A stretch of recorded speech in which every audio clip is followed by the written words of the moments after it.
Hello, coucou, une petite vidéo, j'ai fait mon cinéma pour parler cinéma, puisque je suis enfin allé voir le film de la réalisatrice espagnole Maura del Perro, Bermiglio ou La mariée des montagnes. Je vous débriefe très vite fait l'histoire. Alors, l'histoire se situe dans les années 44, dans un petit village italien à la montagne. Et c'est un petit village vraiment très éloigné de la guerre. Et dans ce village vivent quelques personnes, dont une famille dont le père est instituteur, famille fort nombreuse, hein, il y a plein d'enfants, et dont une jeune femme, c'est l'aînée d'ailleurs, si je ne m'abuse, qui s'appelle Lucia. Et elle va faire la connaissance, Lucia, d'un jeune homme qui en fait est déserteur. Il est blessé, mais il est déserteur. Et alors, ben, elle va tomber amoureuse.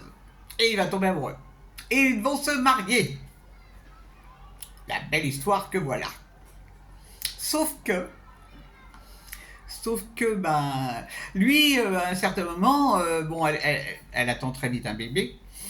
Et lui, à un certain moment, lui dit qu'il va retourner en Sicile pour revoir sa famille et qu'il va lui écrire aussitôt qu'il est arrivé. Le courrier tarde à venir, parce que bon, après-guerre, tout ça, machin, ça fonctionnait pas très bien. Donc, bah, la jeune femme se languit un peu, mais bon, la vie continue dans cette famille qui est très chaleureuse quand même. Et donc, à un certain moment, Lucia va apprendre quelque chose qui fait que toute sa vie et son avenir va être bouleversé. Je ne vous raconte pas la fin, Qu'est-ce que j'ai pensé de ce film? Vous pouvez voir à mon enthousiasme que j'ai adoré ce film. Pourquoi? Parce que c'est un petit bijou.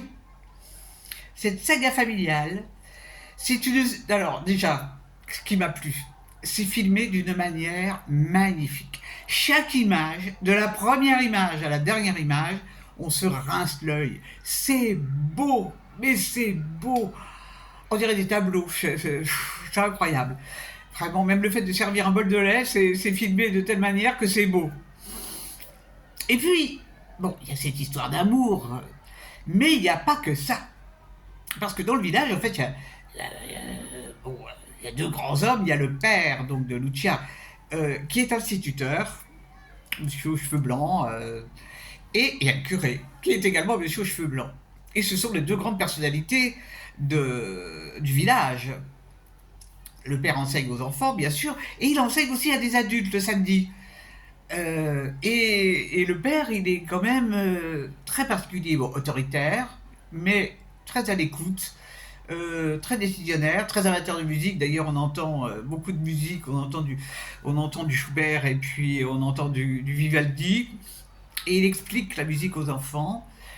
Il a aussi des petits côtés un peu particuliers, parce que dans son tiroir où il cache ses cigarettes, il cache pas que des cigarettes, il y a aussi des petites images coquines.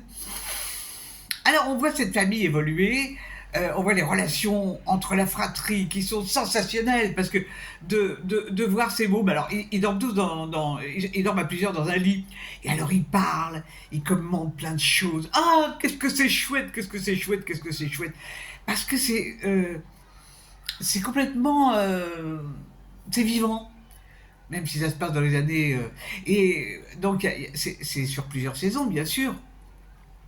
Donc on voit la neige, on voit le puits où elles vont laver le linge, où elle va laver le linge. Enfin, il y a les poules. Il y a aussi la religion a beaucoup d'importance. Bon, mais moi ça me gêne pas. Hein, chacun est libre. Et donc ça donne une atmosphère. Vraiment c'est prenant. J'ai pas décroché une minute, mais pas décroché une minute de ce film tellement tout est bien. Vraiment, c'est mise en scène, les acteurs. Bon, moi je les connais pas du tout, hein, je mettrai les noms en annexe bien sûr. Je les connais pas du tout, mais c'est fou des acteurs comme ça. Oh là là là là là là là là, qu'est-ce que c'est bien. Puis il y a une petite remarque aussi, parce que la femme de l'instituteur, elle a quand même 10 enfants, et à un moment, au 10e, il y a son fils qui lui offre une rose. Et le père rouspète en disant, mais comment t'as été volé la fleur au voisin? Et la mère, là je peux lire un peu, la mère lui dit, mais toi, t'as pas été foutu de m'offrir une fleur pour mes 10 accouchements. Hop là, envoyé. Bon, donc c'est vraiment un film qui, par rapport à celui que j'ai vu hier, la cache, avant-hier d'ailleurs. Oh là là là. Donc là, vraiment, si vous avez l'occasion et la possibilité d'aller le voir, je vous le recommande. Parce que c'est beau, c'est humain, c'est romantique, c'est cruel aussi. Il y a tout dans ce film, il y a tout. Vraiment. Et c'est drôle parce que par moments, j'avais l'impression de. Surtout au début, je trouvais que c'était une ambiance à la Bergman. Mais après, ça s'estompe, hein, ça devient moins lourd que Bergman. Vraiment, bluffant. Je suis content de l'avoir vu. Je suis content de l'avoir vu. Et donc, je vous rappelle son titre, ça s'appelle Vermiglio ou la mariée de la montagne. Voilà, voilou. Et ben, j'espère que vous êtes tous en pleine forme. Et je vous dis salut, salut, à la prochaine pour parler cinéma ou autre.